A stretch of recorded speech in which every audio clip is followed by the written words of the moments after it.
Welcome back on program. So viewers and ਵਾਲੇ section ਵਿੱਚ ਗੱਲਬਾਤ ਕਰਾਂਗੇ ਕਿ ਸਿੱਖ ਲੀਡਰ ਸ਼੍ਰੋਮਣੀ ਅਕਾਲੀ ਦਲ ਅੰਮ੍ਰਿਤਸਰ ਦੇ ਪ੍ਰਧਾਨ ਸਰਦਾਰ ਸਿਮਰਨਜੀਤ ਸਿੰਘ ਮਾਨ ਨੇ ਨਬੀ ਮੁਹੰਮਦ ਸਾਹਿਬ ਦੀ ਸ਼ਾਨ ਦੇ ਖਿਲਾਫ ਬੀਜੇਪੀ ਲੀਡਰਾਂ ਵੱਲੋਂ ਕੀਤੀ ਗਈ ਬਿਆਨਬਾਜ਼ੀ ਦਾ ਸਖਤ ਨੋਟਿਸ ਜਿਹੜਾ ਉਹ ਲਿਆ। ਸੋ ਇਸ ਬਾਰੇ ਆਪਾਂ ਗੱਲਬਾਤ ਕਰਨ ਜਾ ਰਹੇ ਹਾਂ ਔਰ ਨਾਲ ਹੀ ਗੁਰਬਾਣੀ ਵਿਚਾਰਨ ਦੀ ਸਥਾਨ ਤੋੜਨਾ ਪਾਈ ਜਾਏਗੀ। ਸੋ ਅਸੀਂ ਚਾਹਾਂਗੇ ਕਿ ਤੁਸੀਂ ਇਸੇ ਤਰ੍ਹਾਂ ਬੜੇ ਰਹਿਣਾ, ਦੇਖਣ ਸੁਣ ਲਈ ਐਂਡ ਲਿਖਣ ਲਈ ਤੁਹਾਡਾ ਸਭ ਦਾ ਬਹੁਤ ਬਹੁਤ ਸ਼ੁਕਰੀਆ ਜੀ। ਡਾਕਟਰ ਸਾਹਿਬ ਕੀ ਕਹਿਣਾ ਚਾਹੋਗੇ?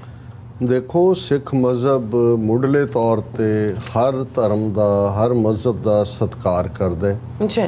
एक कोर प्रिंसीपल है सिक्खी का कि हर कोई जिहड़े मर्जी रस्ते ते तुरे, जे अंदर जिन प्रेम कियो तिन ही प्रभ पायो। जे रब दी मुहब्बत रब दा इश्क है तो वह अपने मुकाम नूं अपने प्यारे नूं मिलदा है। संत पिंडरां वाले भी अक्सर जदों ये कहंदे सी, उन्होंने कदे ईवन हिंदू धर्म का विरोध नहीं किया। वो कहंदे सी कि भाई हिंदू सच्चा हिंदू बने जो कोर प्रिंसीपल सच दे ने, मुसलमान सच्चा मुसलमान बने तो सिख सच्चा सिख बने। इसलिए सिख हमेशा हर मज़हब का सत्कार करता है, उस दे जिहड़े फॉलोअर्स ने उन्होंने भरावां वांग ही समझदा है, क्योंकि ये सिक्खी का मुढ़ला है कि खलक में खालक पूरे हो सब थाई। जो बीजेपी RSS की हिंदुत्ववादी आइडियोलॉजी जिहड़ी नफरत के उत्ते खड़ी है, नाजी आइडियोलॉजी जिहड़ी है, उस दे मुताबिक ही घट गिणतियां अकलीयतां दा घाण करना चाहुंदी है, जो कि गोलवलकर सावरकर ने कहा और अज उन्हां दे हत्थ 'च हुकूमत है। वो जिवें एक तो बाद एक जिहड़ा मज़हब दा दे मनण वालियां नूं ज़ेर करन दे लई उन्हां ते जुल्म कर रहे हैं, उत्थे जिवें शरेआम बीजेपी दी स्पोक्सवूमन जिस बदजात का नां लेना भी मैं गुनाह समझदा, उसने जिवें नबी मुहम्मद साहब की शान के खिलाफ जो किया, हालांकि इस्लामिक मुल्कां ने प्रोटेस्ट किया है, कानपुर दे विच वायलेंस हुई और उसका स्प्रैड आउट होया, पर तुहानूं विदिन भारत भी अड अड जिहड़ियां सियासी पार्टियां ने उन्हां वल्लों कोई बहुते बयान देखण नूं नहीं मिले है जां मिलदे ने जां उन्होंने कोई कीता होया कि भाई, क्योंकि हर एक हिंदू तवियां तो जां हिंदू वोटर जिहड़े उन्होंने इन्ने जनूनी बना दिते ने उन्हां तो डरिया होया। लेकिन सिखां दा मीडिया इंटरनैशनली वो इलैक्ट्रॉनिक मीडिया होए प्रिंट मीडिया होए इस गल नूं कंडैम किया गया है, थां थाई इस दे उत्ते चर्चा है। और श्रोमणी अकाली दल अमृतसर जिहड़ी धिर इस वेले साडे पंथक जज्बियां दी तर्जमानी करदी है पंजाब 'च, उन्हां दे प्रेजिडेंट सरदार सिमरनजीत सिंह मान होरां ने इस दे उत्ते बड़ी जोरदार जिहड़ी है वो स्टेटमेंट दित्ती है और उन्होंने तो एक कदम जांदे आ बीजेपी दीआं करतूतां अगेंस्ट अकलीयतां दे की रहीआं ने, उहदे च उन्होंने ये कहा कि भी ये जिहड़ा जो कुछ इन्हां ने बीजेपी दी इस लीडर ने कीता है उस नाल मुस्लिम कौम ते समुची घट गिणती कौमां दे मन आत्मावां नूं ठेस पहुँचाउण दी दुखदाई कार्रवाई कीती है। वो सारी इंसानियत लई असह ते वो इंडिया दे माहौल नूं हुक्मरानां वल्लों विस्फोटक बनाउण वाली है, ये एक्सप्लोसिव बना रहे हैं। ये कल्ला यही नहीं कि मुसलमानां दे हिरदे वलुंदरे गए ने, सिखां ईसाइयां सारियां ने घट गिणतियां ने इस नूं महसूस किया है। उन्होंने कहा भी साडी पार्टी श्रोमणी अकाली दल अमृतसर पुरजोर शब्दों में निंदा करता होया हुक्मरानां नूं खबरदार करता है कि जे इस जो इस्लामिक मस्जिदां विच शिवलिंग होने का प्रचार करके उत्थे हिंदू मंदिर बनाने के मनसूबियां उत्ते अमल करने की सोच हो रही है, ये कार्रवाई इत्थों के अमन चैन नूं पक्के तौर पर कायम रखने लई वड्डा खतरा है। श्रोमणी अकाली दल बिल्कुल बर्दाश्त नहीं करेगा, ना ही अकलीयतां दे धार्मिक रहबरां संबंधी फिरकुआं वल्लों अपमानजनक लफ्ज़ां की वरतों करके तौहीन करने वालियां दीआं कार्रवाइयां बर्दाश्त कीतियां जाणगीआं। उन्होंने नाल दी नाल कहा भी किवें ये मस्जिदां दे उत्ते कब्जे कर रहे हैं, कह के इत्थों शिवलिंग मिलिया। फिर सर मान ने कहा कि बीजेपी आगूआं वल्लों जान-बुझ के इत्थों दे माहौल नूं नफरत भरिया बनाउण ते वख-वख कौमां विच साजिशी ढंगां नाल फसाद करवाउण दीआं साजिशां नूं अत शर्मनाक तो इंसानियत विरोधी मैं जिहड़ा करार दिंदा है। उन्होंने वेरवे दिंदा है कहा कि 1992 विच भारतीय जनता पार्टी के आगू LK अडवाणी ने बाबरी मस्जिद गिराण च वड्डी भूमिका निभाई। फिर सुप्रीम कोर्ट के चीफ जस्टिस गंगोई ने ਸੈਂਟਰ ਹੁਕਮਰਾਨਾਂ ਦੇ ਪ੍ਰਭਾਵ ਹੇਠ ਆ ਕੇ ਬਾਬਰੀ ਮਸਜਿਦ ਨੂੰ ਹਿੰਦੂ ਮੰਦਿਰ ਐਲਾਨਣ ਵਿੱਚ ਹਿੱਸਾ ਪਾਇਆ, ਜਿਸ ਦਾ ਨੀਂਹ ਪੱਥਰ ਹਿੰਦੂ ਮੰਦਿਰ ਦਾ ਮੋਦੀ ਨੇ ਰੱਖਿਆ। ਇਸ ਤੋਂ ਇਲਾਵਾ ਕਈ ਹੋਰ ਮੁਸਲਿਮ ਮਸਜਿਦਾਂ ਤੇ ਇਤਿਹਾਸਕ ਯਾਦਗਾਰਾਂ ਨੂੰ ਗਿਰਾਣ ਦਾ ਖਤਰਾ ਬਣਿਆ ਹੋਇਆ ਹੈ। ਇਹਨਾਂ ਫਿਰਕੂ ਹਿੰਦੂ ਤਵੀਆਂ ਵੱਲੋਂ ਮਥੁਰਾ, ਅਜਮੇਰ, ਦਿੱਲੀ ਦੇ ਕੁਤਬ ਮੀਨਾਰ, ਤਾਜ ਮਹਿਲ ਆਗਰਾ ਤੇ ਬਨਾਰਸ ਦੀਆਂ ਮਸਜਿਦਾਂ ਨੂੰ ਨਿਸ਼ਾਨਾ ਬਣਾਇਆ ਗਿਆ।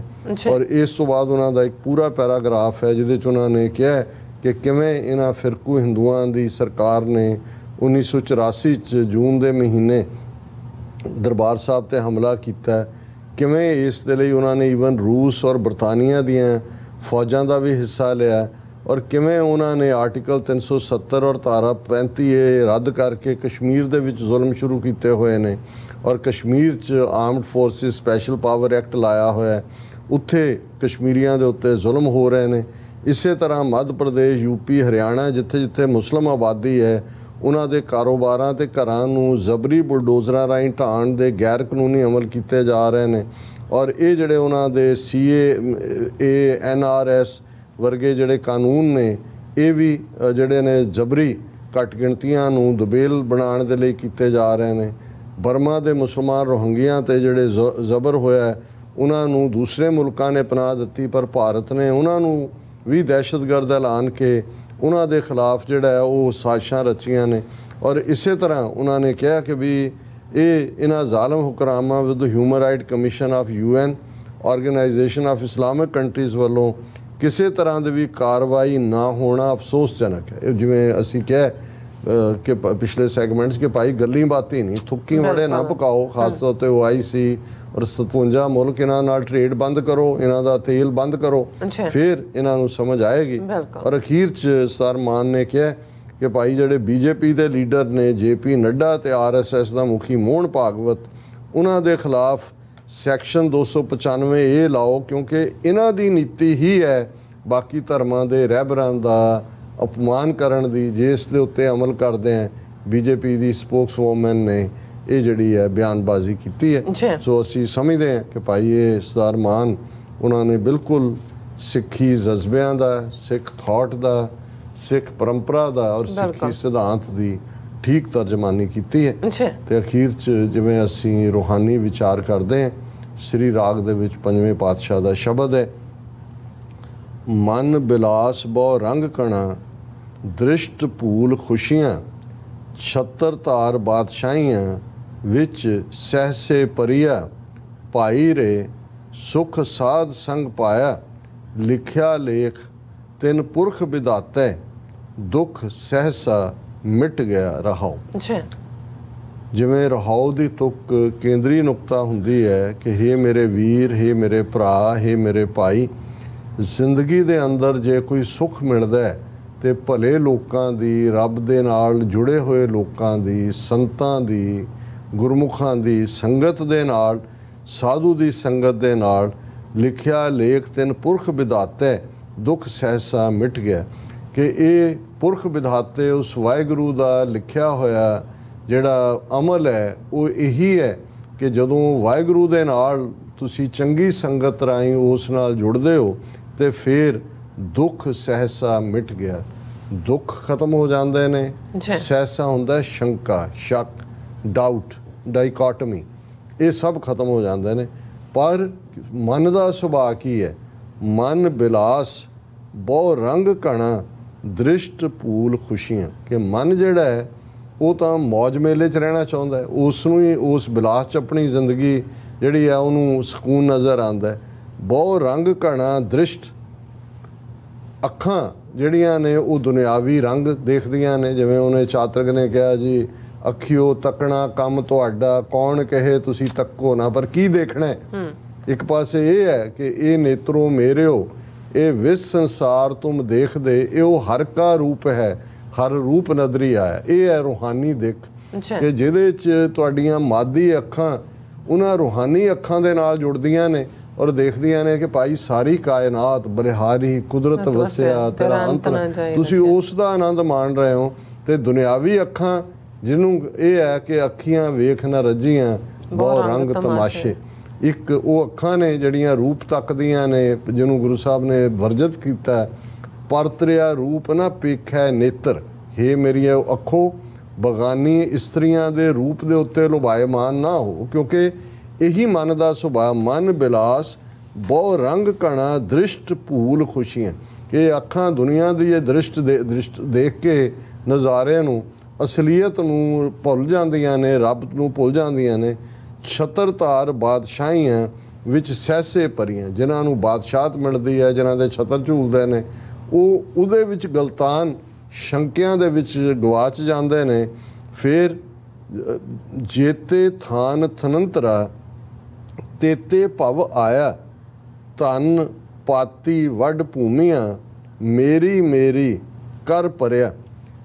ਕਿ ਇਹ ਗੁਰੂ ਸਾਹਿਬ ਨੇ ਕਿਹਾ ਵੀ ਪਵਿੱਤਰ ਭਵ ਲੈ ਜਾਇਆ, ਜਿੱਥੇ ਮਰਜ਼ੀ ਦੁਨੀਆ ਦੇ ਵਿੱਚ ਲੋਫਰਿੰਗ ਕਰ ਲੈ, ਜੇਤੇ ਥਾਨ ਥਨੰਤਰਾ ਤੇਤੇ ਭਵ ਆਇਆ, ਉੱਥੇ ਤੂੰ ਭਵ ਕੇ ਆ ਜਾ, ਉੱਥੇ ਜਿਹੜਾ ਉਹ ਫਿਰ ਤੁਰ ਕੇ ਆ ਜਾ। ਧਨ ਪਾਤੀ ਵੱਡ ਭੂਮੀਆਂ ਮੇਰੀ ਮੇਰੀ ਕਰ, ਧਨ ਪਾਤੀ ਹੈ ਧਨਵਾਨ ਧਨਾੜ, ਵੱਡ ਭੂਮੀਆਂ ਵੱਡੇ ਜ਼ਿਮੀਦਾਰ। ਹੁਣ ਦੋ ਹੀ ਚੀਜ਼ਾਂ ਦਾ ਮਾਣ ਹੈ, ਜ਼ਮੀਨ ਦਾ, ਜਾਇਦਾਦ ਦਾ। ਉਹਨਾਂ ਨੇ ਕਿਹਾ ਕਿ ਭਾਈ ਮੇਰੀ ਮੇਰੀ ਕਰ ਭਰਿਆ, ਮੇਰਾ ਧਨ ਮੇਰੀ ਜਾਇਦਾਦ, ਇਹਦੇ 'ਚ ਹੀ ਤੂੰ ਫਸਿਆ ਹੋਇਆ। ਹੁਕਮ ਚਲਾਏ ਨਿਸੰਗ ਹੋਏ ਵਰਤੈ ਅਫਰਿਆ, ਸਭ ਕੋ ਵਸਕਤ ਕਰ ਲਿਓਨ ਬਿਨ ਨਾਵੇਂ ਖਾਕੂ ਰਲਿਆ। ਹੁਕਮ ਚਲਾਏ ਨਿਸੰਗ ਹੋਏ ਵਰਤੈ, ਵੀ ਧਨਵਾਨ ਧਨਾੜ ਹੈ, ਜ਼ਿਮੀਦਾਰ ਹੈ, ਆਫਰਿਆ ਹੋਇਆ ਆਪਣੇ ਜੋ ਵੀ ਉਹਦੀ ਪੋਜੈਸ਼ਨ ਹੈ, ਹੁਕਮ ਚਲਾ ਰਿਹਾ, ਔਰ ਉਸ ਦਾ ਨਤੀਜਾ ਸਭ ਕੋ ਵਸਗਤ ਕਰ ਲਿਓ ਕਿ ਭਾਈ ਮੈਂ ਸਾਰੇ ਮੇਰੇ ਜ਼ੇਰ ਨੇ, ਮੇਰੇ ਹੁਕਮ 'ਚ ਨੇ। ਪਰ ਗੁਰੂ ਸਾਹਿਬ ਨੇ ਯਾਦ ਦਹਾਨੀ ਕਰਵਾਈ, ਬਿਨ ਨਾਵੇਂ ਖਾਕ ਰਲਿਆ, ਕਿ ਤੂੰ ਧਨਵਾਨ ਹੋ, ਜ਼ਿਮੀਦਾਰ ਹੋ, ਜਿਨ੍ਹਾਂ ਤੇ ਮਰਜ਼ੀ ਹੁਕਮ ਚਲਾ, ਪਰ ਅਲਟੀਮੇਟਲੀ ਨਾਮ ਤੋਂ ਬਿਨਾ ਜੇ ਤੇਰੀ ਜ਼ਿੰਦਗੀ ਰੱਬ ਨੂੰ ਮਰਕਜ਼ ਵਿੱਚ ਰੱਖ ਕੇ ਨਹੀਂ ਗੁਜ਼ਰੀ ਤਾਂ ਫਿਰ ਖਾਕ ਰਲਿਆ, ਕਿ ਅਲਟੀਮੇਟਲੀ ਇਸ ਬਾਡੀ ਨੇ ਖਾਕ ਹੋ ਜਾਣਾ। ਜੇ ਸਾੜੋਗੇ ਤਾਂ ਵੀ ਸਵਾਹ ਹੈ, ਜੇ ਉਸ ਨੂੰ ਦਫਨਾਓਗੇ ਤਾਂ ਵੀ ਅਲਟੀਮੇਟਲੀ ਉਸ ਨੇ ਖਾਕ ਹੀ ਬਣਨਾ। ਤੇ ਅਖੀਰ ਵਿੱਚ ਪੰਜਵੇਂ ਪਾਤਸ਼ਾਹ ਗੁਰੂ ਅਰਜਨ ਸਾਹਿਬ ਫਰਮਾਉਂਦੇ ਨੇ, ਕੋਟ 33 ਸੇਵਕਾ ਸਿੱਧ ਸਾਧਕ ਦਰ ਖਰਿਆ, ਗ੍ਰਮਬਾਰੀ ਵੱਡ ਸਾਹਿਬੀ ਸਭ ਨਾਨਕ ਸੁਪਨ ਥੀਆ। ਕਿ ਭਾਵੇਂ ਤੂੰ ਇੰਨਾ ਪਾਵਰਫੁਲ ਸੀ ਕਿ ਵੀ ਤੇਰੇ 33 ਕਰੋੜ ਜਿਹੜੇ ਲੋਕ ਨੇ, ਦੇਵਤੇ ਨੇ, ਉਹ ਵੀ ਜਿਹੜੀ ਹੈ ਆਬਾਦੀ 33 ਕਰੋੜ ਲੋਕ ਤੇਰੇ ਹੁਕਮ ਦੇ ਸਾਹਮਣੇ ਹੱਥ ਬੰਨੇ ਖੜੇ ਸੀ। ਕੋਟ 33 ਸੇਵਕਾ ਸਿੱਧ ਸਾਧਕ ਦਰ ਖਰਿਆ, ਔਰ ਇਹ ਜਿਹੜੀਆਂ ਨੇ ਤੇਰੇ ਸਾਹਮਣੇ ਤੇਰੇ ਝੂਠੇ ਗੁਣ ਗਾਇਨ ਕਰਨ ਲਈ ਬੜੇ ਬੜੇ ਸਿੱਧ ਸਾਧਕ ਵੀ ਜਿਹੜੇ ਨੇ ਉਹ ਤੈਨੂੰ ਵਡਿਆਉਂਦੇ ਹੋਣ, ਪਰ ਗ੍ਰਮਬਾਰੀ ਵੱਡ ਸਾਹਿਬੀ ਸਭ ਨਾਨਕ ਸੁਪਨ ਥੀਆ। ਗ੍ਰਮਬਾਰੀ ਵੱਡੀ ਜ਼ਿੰਮੇਵਾਰੀਆਂ ਵਾਲਾ, ਵੱਡੇ ਵੱਡੇ ਅਹੁਦਿਆਂ ਵਾਲੇ ਇਨਸਾਨ ਜਿਹੜੇ ਨੇ, ਉਹਨਾਂ ਦੇ ਕੋਲ ਵੱਡੀਆਂ ਵੱਡੀਆਂ ਤਾਕਤਾਂ ਨੇ, ਪਰ ਅਲਟੀਮੇਟਲੀ ਸਭ ਨਾਨਕ ਸੁਪਨ ਥੀਆ। ਅਲਟੀਮੇਟਲੀ ਇਸ ਦੁਨੀਆ ਤੋਂ ਜਦੋਂ ਤੁਰ ਜਾਣਾ ਤੇ ਇਹ ਸੁਪਨੇ ਵਾਂਗ ਹੋ ਜਾਣੀਆਂ ਨੇ, ਨਾਲ ਕੁਛ ਨਹੀਂ ਜਾਣਾ ਹੈ। ਅਲਟੀਮੇਟਲੀ ਇਹੀ ਹਕੀਕਤ ਹੈ, ਇਹੀ ਸੱਚ ਹੈ ਕਿ ਇਹ ਨਾਸਵਾਨ ਦੁਨੀਆ, ਇਸ ਚੋਂ ਕੋਈ ਵੀ ਚੀਜ਼, ਇੱਕ ਸੂਈ ਵੀ ਅਸੀਂ ਨਾਲ ਨਹੀਂ ਲਿਜਾ ਸਕਦੇ। ਜੇ ਕੋਈ ਦੌਲਤ ਹੈ ਅਸਲੀ, ਤੇ ਜਿਸ ਨੂੰ ਗੁਰੂ ਸਾਹਿਬ ਨੇ ਫਰਮਾਇਆ ਕਿ ਅਗਨ ਨਾ ਦਹਿ ਪਵਨ ਨਹੀਂ ਮਗਨੈ, ਤਸਕਰ ਨੀਰ ਨਾ ਆਵੇ, ਰਾਮ ਨਾਮ ਧਨ ਕਰ ਸੰਚੌਨੀ, ਸੋ ਧਨ ਕਤਹੁ ਨਾ ਜਾਵੇ। ਉਹਨੂੰ ਚੋਰ ਚੁਰਾ ਨਹੀਂ ਸਕਦਾ, ਔਰ ਕੋਈ ਵੀ ਜਿਹੜਾ ਉਸ ਨੂੰ ਅੱਗ ਸਾੜ ਨਹੀਂ ਸਕਦੀ। ਇਹੀ ਰਾਮ ਨਾਮ ਦਾ ਧਨ, ਰੱਬ ਦੀ ਬੰਦਗੀ, ਇਬਾਦਤ, ਇਹੀ ਅਸਲੀ ਦੌਲਤ ਹੈ, ਔਰ ਇਸ ਦਾ ਹੀ ਵਣਜ ਕਰੀਏ। ਜੀ ਡਾਕਟਰ ਸਾਹਿਬ, ਤੁਹਾਡਾ ਬਹੁਤ ਬਹੁਤ ਸ਼ੁਕਰੀਆ। ਤੁਸੀਂ ਆਪਣੇ ਵਿਚਾਰ ਸਾਡੇ ਦਰਸ਼ਕਾਂ ਨਾਲ ਸਾਂਝੇ ਕੀਤੇ ਨੇ। ਸੋ ਇਸ ਤਰ੍ਹਾਂ ਆਪਣੇ ਵਿਊਅਰਸ ਕੋਲ ਨੇ ਇਜਾਜ਼ਤ। ਵਿਊਅਰਸ, ਸਾਡੇ ਪ੍ਰੋਗਰਾਮ ਦਾ ਸਮਾਂ ਇੱਥੇ ਸਮਾਪਤ ਹੁੰਦਾ ਹੈ। ਤੁਸੀਂ ਆਪਣੀ ਰਾਏ ਤੇ ਸੁਝਾਅ ਸਾਨੂੰ ਭੇਜਣਾ ਭੁੱਲਣਾ।